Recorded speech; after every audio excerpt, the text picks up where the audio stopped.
Assalamualaikum warahmatullahi wabarakatuh. Kami dari kelompok 9 yang beranggotakan 4 orang, yaitu saya sendiri Satria Abdillah Ilman, kemudian saudari Susi Apriliani, kemudian saudari Sintaini Pisolia, dan kemudian saudara Sapriawali Lubis.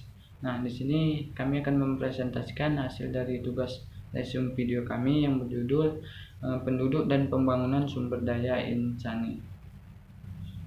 Baik, langsung saja saya akan menjelaskan bagian materi yang pertama, yaitu isu dasar pertumbuhan penduduk dan kualitas hidup.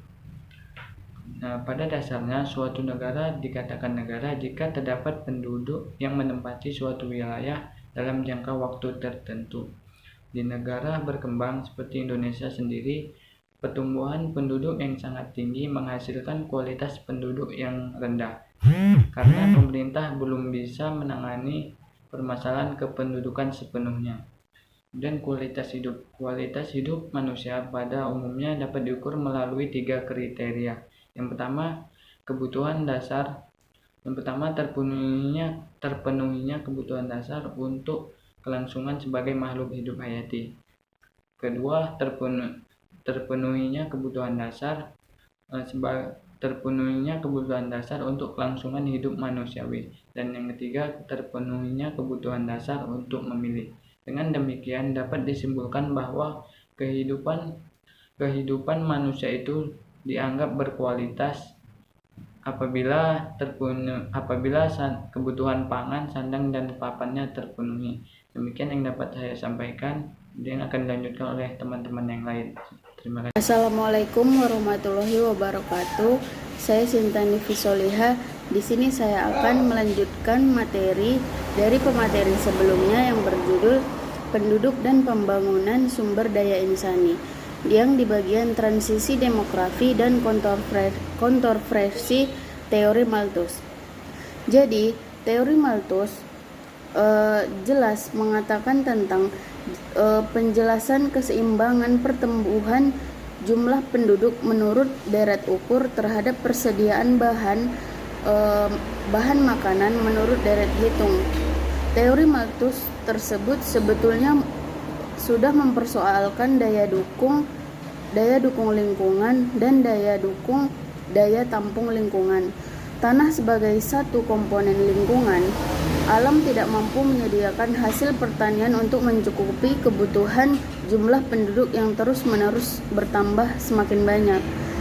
Daya dukung tanah sebagai komponen lingkungan menurun karena beban manusia yang semakin banyak. Jadi, menurut pendapatnya, faktor pengaruh dari keseimbangan penduduk dan manusia antara lain preventive checks dan positive checks. Jadi Robert Malthus ini mengemukakan beberapa pendapat kependudukan, yaitu ada penduduk seperti juga pertumbuhan dan binatang. Apabila tidak ada pembatasan akan berkembang biak dengan sangat cepat dan memenuhi dengan cepat beberapa bagian dari permukaan bumi. Yang kedua, manusia untuk hidup memerlukan bahan panganan, sedangkan laju pertumbuhan makanan jauh lebih lambat atau deret hitung dibanding dengan laju pertumbuhan penduduk dalam kurung deret ukur. Jadi di dalam pendapatnya ini beberapa pemikir dan ahli penduduk telah mencoba memberi jalan keluar untuk mengatasi masalah pertumbuhan penduduk yang tak terkendali. Di antara pemikiran yang ditawarkan, tampaknya pembatasan kelahiran menjadi langkah paling mungkin yang realistis. Tampaknya pembatasan kelahiran menjadi langkah yang paling mungkin dan realistis. Jadi, dulu kita pernah mengenal KB, keluarga berencana. Program tersebut tetap dipandang relevan untuk dikembangkan kembali. Cukup hanya 2 anak laki-laki dan perempuan sama saja. Dan persoalannya itu adalah jika KB dijadikan solusi, problema yang muncul adalah agmawan. KB dipandang menolak rezeki dan diberi Tuhan. Bahkan lebih keras dari itu, kerap dikatakan bahwa KB dengan menolak takdir. Baiklah, nama saya Safri Awada Lubis dari kelas EK 4G. Di sini saya akan menjelaskan materi tentang konsekuensi dari pertumbuhan penduduk yang tinggi. Konsekuensi dari pertumbuhan penduduk yang tinggi ialah 1. Naiknya tingkat kemiskinan di daerah tersebut dikarenakan angka pertumbuhan penduduk yang tinggi tidak diimbangi dengan pertumbuhan ekonominya. Yang kedua ialah kekurangan pangan. Yang ketiga ialah timbullah permukiman kumuh di daerah perkotaan dikarenakan harga jual tanah dan rumah yang tinggi. Yang keempat ialah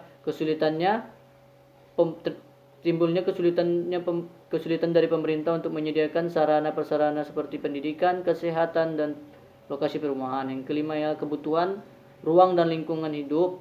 Yang terakhir ialah timbulnya angka kemiskinan dan angka pengangguran dikarenakan angka pertumbuhan penduduk yang tinggi tidak disesuaikan dengan pertumbuhan ekonomi daerah tersebut yang dapat menyebabkan konflik sosial dan masalah sosial antar kelompok individu di daerah tersebut atau negara.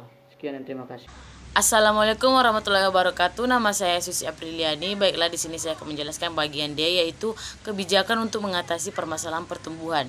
Pertumbuhan penduduk Indonesia dari tahun ke tahun semakin bertambah. Namun untuk mengatasi hal itu, pemerintah menetapkan kebijakan-kebijakan yang dapat mengendalikan jumlah pertumbuhan. Upaya yang telah dilakukan pemerintah untuk mengatasi masalah-masalah tersebut ialah: yang pertama, jumlah penduduk dan pertumbuhannya diatasi dengan program keluarga berencana atau KB. Yang kedua, persebaran kepadatan penduduk diatasi dengan seperti program transmigrasi dan pembangunan lebih intensif di kawasan Indonesia Timur. Yang ketiga, tingkat kesehatan yang rendah diatasi dengan seperti pembangunan fasilitas seperti pusat kesehatan masyarakat, puskesmas, dan rumah sakit umum, dan pelayanan kesehatan gratis bagi penduduk miskin. Yang keempat, tingkat pendidikan yang rendah diatasi seperti penyediaan fasilitas pendidikan yang lebih lengkap dan merata di semua daerah di Indonesia. Penciptaan kurikulum pendidikan yang sesuai dengan kebutuhan pasar tenaga kerja, peningkatan kualitas tenaga pengajar, guru, dan dosen di lembaga pendidik milik pemerintah, penyediaan program pelatihan bagi para pengajar dan pencari kerja dan mempelopori riset dan penemuan baru dalam bidang iptek di lembaga-lembaga pemerintah. Dan yang terakhir, tingkat pendapatan yang rendah diatasi dengan seperti penciptaan perangkat hukum yang menjamin tumbuh dan berkembangnya usaha atau investasi baik PMDN atau PMA. Optimalisasi peranan BUMN dalam kegiatan perekonomian sehingga dapat lebih banyak menyerap tenaga kerja. Penyederhanaan birokrasi dalam perizinan usaha. Baiklah, sekian dari saya. Assalamualaikum warahmatullahi wabarakatuh.